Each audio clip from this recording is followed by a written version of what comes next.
All right. I figured it out. Tech issues. That's always fun. So, welcome, welcome, welcome. Thanks for being here today for this Banjo Licks Hotline. I am going to be going over a process, a 5-step process, maybe one more step than 5, 6-step process for putting melodies up the neck on your instrument. And we're going to take the song Will the Circle Be Unbroken. I'll do another one at the end just to show you how we can do it on multiple songs. But we're going to use Will the Circle Be Unbroken for our first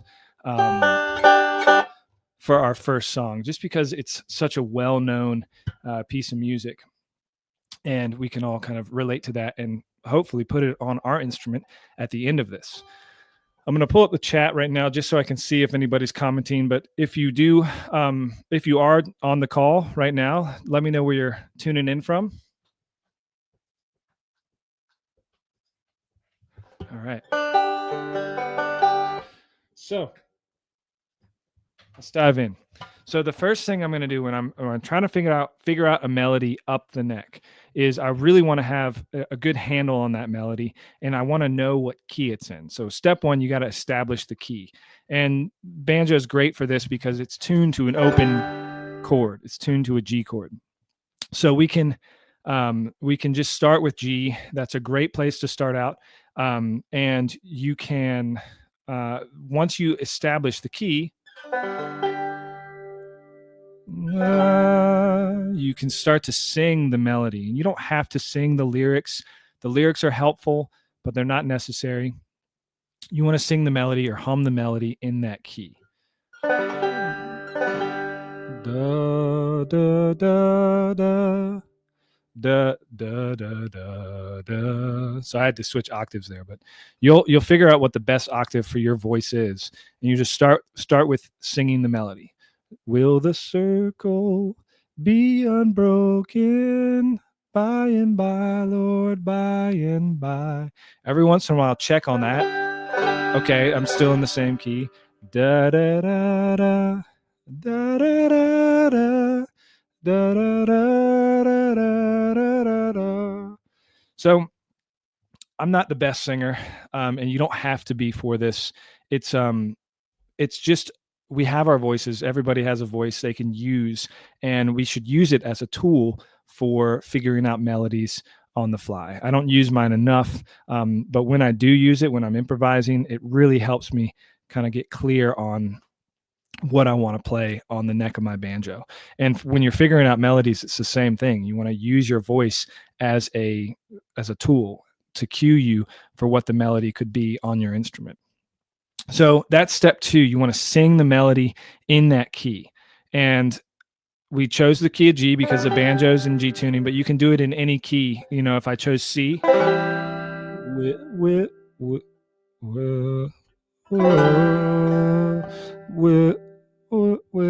the circle. It takes you a second sometimes if you're already established in another key. So maybe like play that.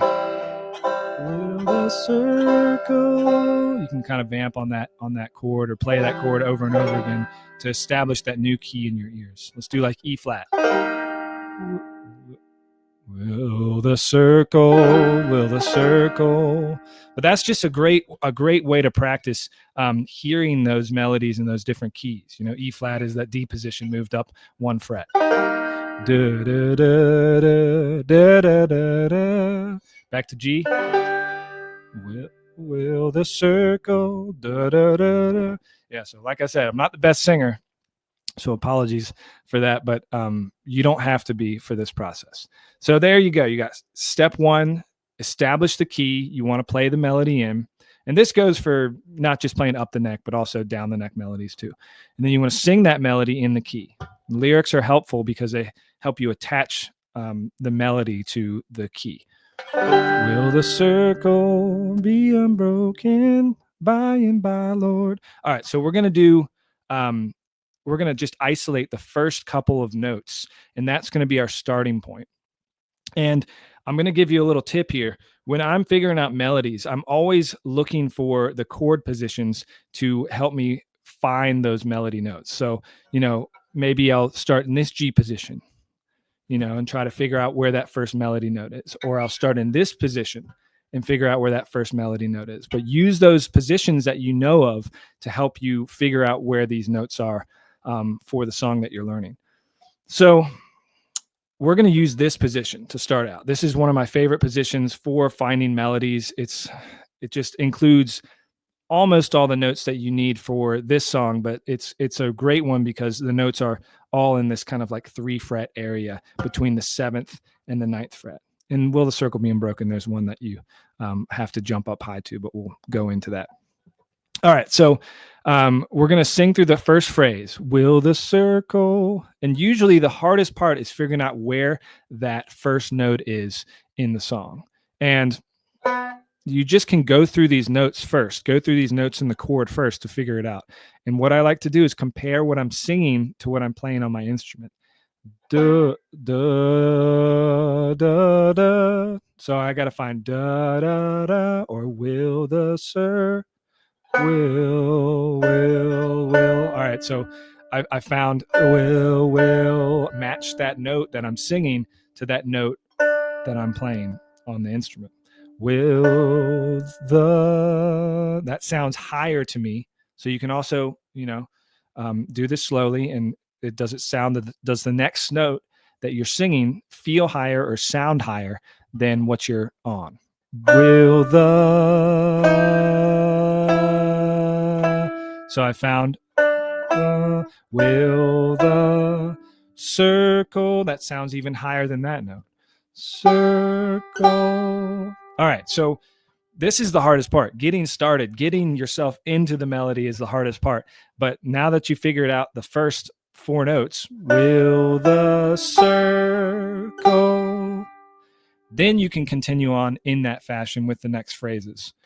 Be unbroken. So that sounds higher too. Will the circle be, hold that note out. Hold, be. Okay, that's on the B note. Notice how I just used one string to kind of glide along and find where that note is. But I'm going to put that note, I'm going to try and find it in my position here. So I'm going to do it on the first string, 9th fret. Because you've got most of the melody notes, like I said, in this position. So when in doubt, if you have a note on the 2nd string, you could play it on the 1st string. And you should find it there in that position. So we've got, will the circle be unbroken? So if you have your banjo, you should try to figure that out by ear.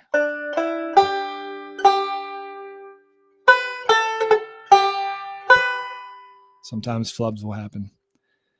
And we're going to add forward rolls in a second, but really the melody is the most important thing that you can focus on. Let me just check in on the comments.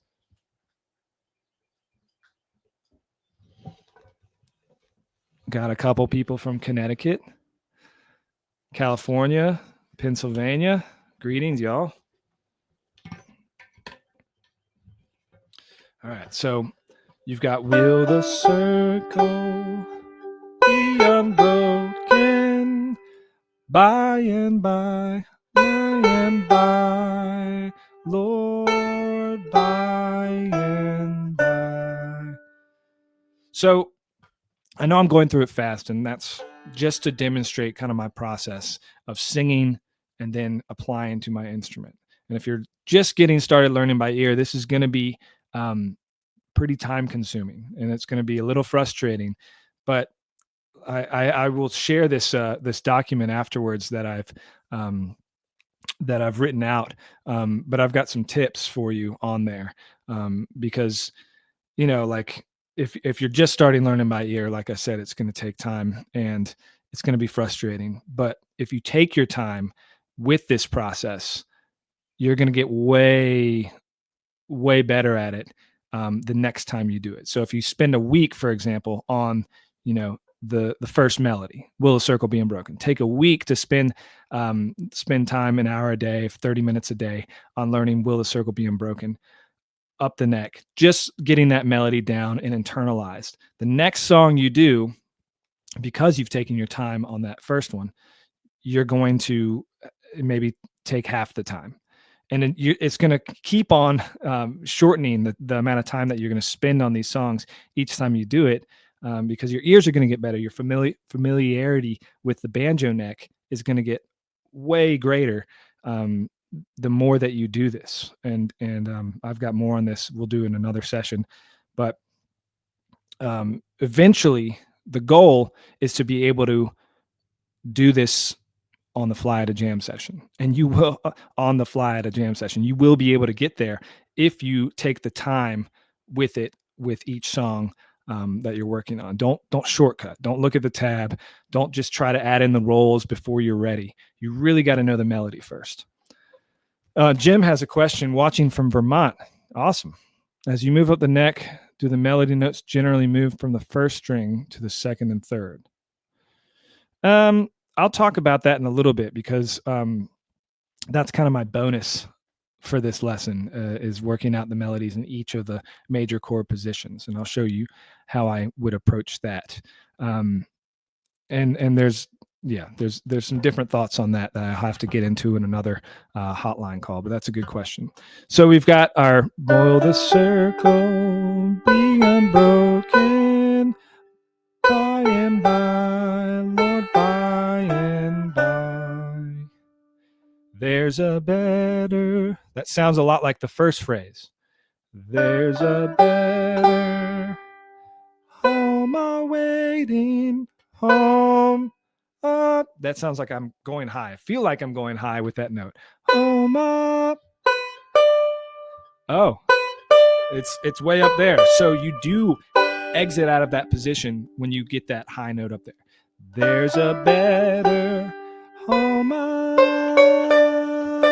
You remember, hold that note out and find it on your instrument. Waiting in the sky, Lord, in the sky, Lord, in the sky. And eventually you'll get to the point where you can kind of sing it out loud, and your fingers will somewhat know what to do here, and you'll be able to play along with what you're singing. But you got to take it step by step and take your time. So let me play it through. 1, 2, 3. Will the circle be unbroken by and by, Lord, by and by? 2, 3, 4, 1. There's a better home awaiting in the sky, Lord, in the sky. All right, so that's the basic melody. And there's the question of what are the chords of this song, and when do you learn the chords of the song? And I think that you as a student can learn the chords first if you want, or you can learn the melody. I don't think it matters if you learn the melody or the chords first, but you will need to learn both. So you can go through the chords and try to figure out, okay, will the circle be unbroken by and by? On that second by, it sounds like there's a movement there. And I'm doing this without a recording reference, but you should definitely listen to a recording and try to figure out what the chords are based on that recording.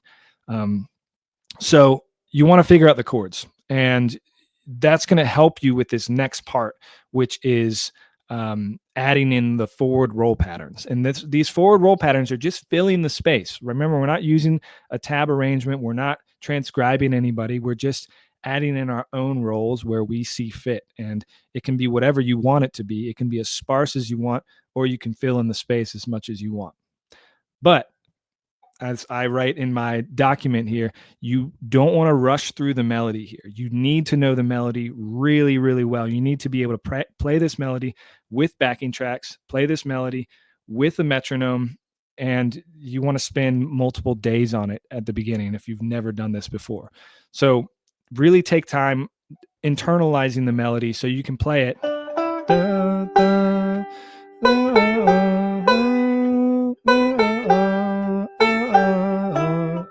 with ease. And that might take you a week, that might take you 2 weeks. So you've got key of G, you've got the melody now. Let's put in some roll patterns. And I'm just going to do it with the chords so you can see what it looks like, because I'm kind of running over now. But I will let you figure out the chords on your own, based on looking at the recording of me doing this, and also just you can use Strum Machine, you can look them up, just whatever means possible. Learn the chords, and then you can apply it to your up the neck arrangement. So I'll go through it slowly, and I'll play my forward rolls. I'm just going to insert them where there's space between the melody notes. 1, 2, 3. Will the circle be unbroken by and by and by?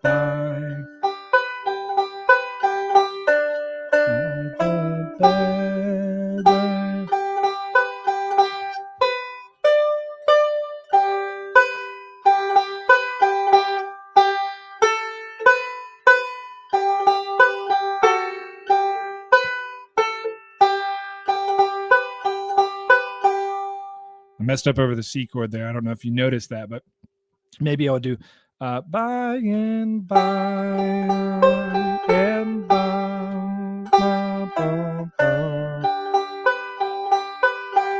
So I'm doing these forward rolls only on that first and second string.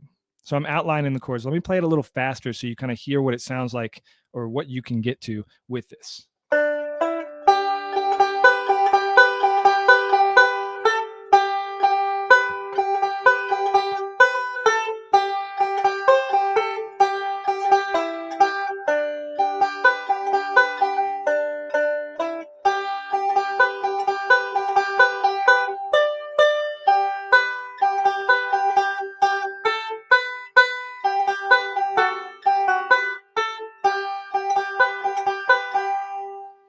So simple, but the melody's in there, and you're filling the space with roll patterns. So it's like you've got a great arrangement of Will the Circle Be Unbroken. Now, if you want to take that to the next level, you want to listen to what Earl Scruggs does. You want to listen to what Ron Stewart does, what Bela Fleck does. You just look up these recordings of these. I mean, we're in the age of technology. You can find probably 50 versions of Will the Circle Be Unbroken, with 50 different banjo players playing it. And you just figure out what, if they have an up the neck break, first of all, you figure out what aspects of it that you like, and you try to figure those out on your banjo. And you don't have to figure it out note by note. I think people get overwhelmed with the prospect of learning, transcribing note for note and getting it wrong. It's just getting the essence of it. You'll get to the point where you're going to be neurotic like me, and you're going to want to figure out every single little thing that a banjo player is playing. But for the time being, just get the essence of what the player is playing. And so after you've got the version of Will the Circle Be Unbroken up the neck with the roll patterns, melody super clear, because you don't need to put in a lot of other things other than the melody and the forward roll playing in the beginning. This is the bonus tip for you. Find the melody in all of the 3 major shapes. That's just going to expand your vocabulary even more on the neck. So we've discussed it in the D shape, or I like to call it the first inversion. So let's see if we can figure it out in the bar position. So Will the Circle. I know that my starting note is a fifth, or the D. Will the circle be unbroken by and by, by and by? There's a banner on my waiting in the sky, Lord, in the sky. So you can get all the notes right here without even jumping.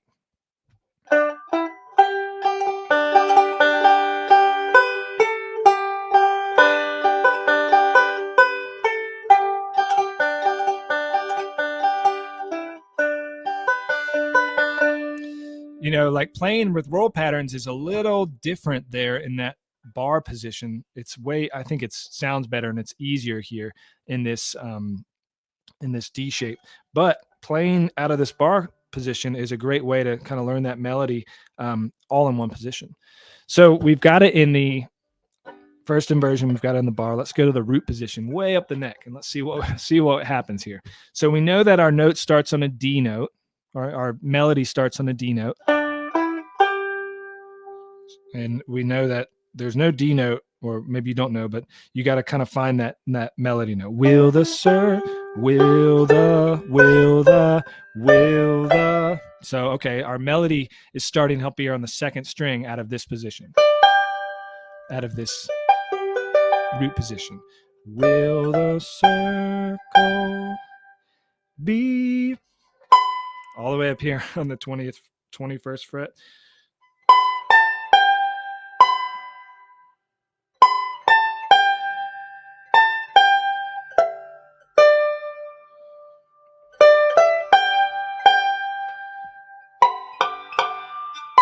You don't have that da, da, da, da. So I'm trying to get that with a harmonic.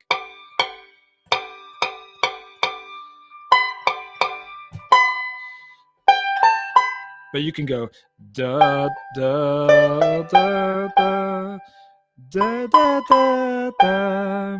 Doesn't sound quite right, but it's something there. Da, da, da, da, da, da, da, da. All right. So that's the bonus. You know, you want to find all the melodies in multiple positions on the neck, and that's going to be really helpful. Prentice says that it's National Banjo Day today. So happy National Banjo Day. I didn't even realize that. That's pretty fun.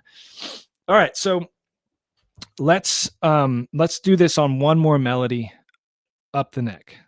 Let's see. Does anybody have a melody they want me to demonstrate this on?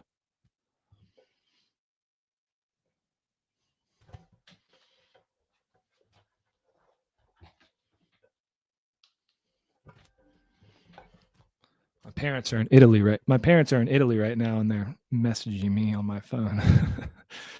Old Home Place, 9 Pound Hammer. Good ones. Ooh, Old Home Place, yeah. So first thing we want to do is establish the key, right? Let's do Old Home Place. It's been 10 long years since I left my home. Do do do do do do do do. Do do do do do do do do do do do do do. Okay. Boom, dun, dun, dun, dun, dun, the first notes.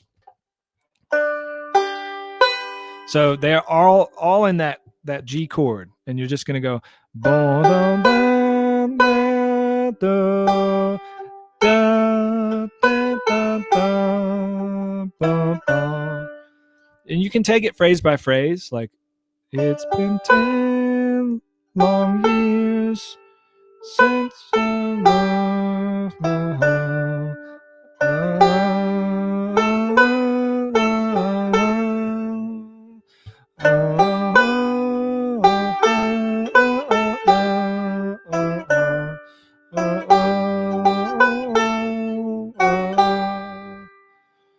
All right, so obviously I'm going through it quickly. We're running short on time, but you can copy what I'm doing. You can use your ears, whatever you need to do to get that melody on your neck. Obviously, it's better if you just do it yourself, but you want to practice that melody with the metronome, with backing tracks before you add the roll patterns. So I'm going to add those and see what happens. Remember, we've got a 3 chord in here. It's been 10 long years. It's been 10 long years since I left my home in the hollow where I was born. So it goes G, B7th, C, G, G, and then D, and then it kind of does the same thing. G, B, C, G, G, D, G. So I'm going to try to add those chords in while I'm playing the melody. I'm going to do it slow.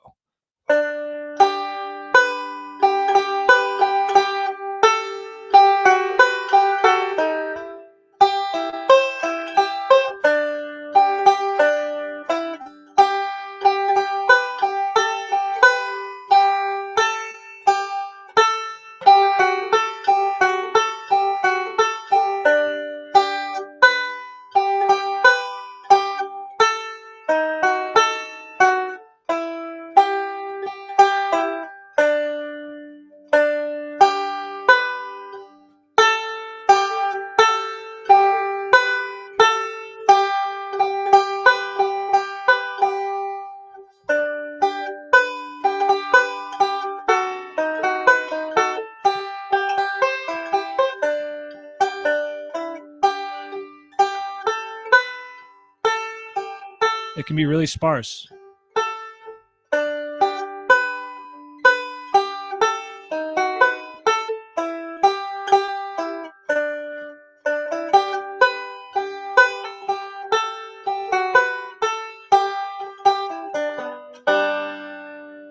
Versus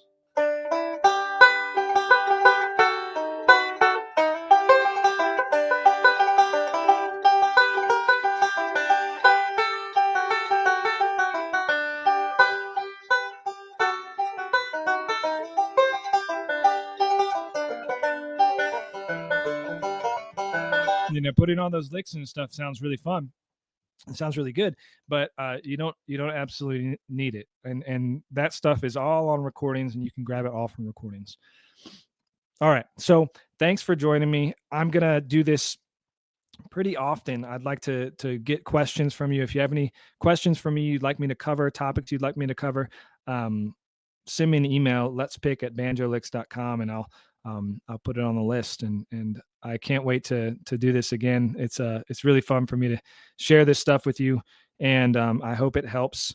If you've got any questions about a Banjo Licks membership, you can also email me at letspick@banjolicks.com.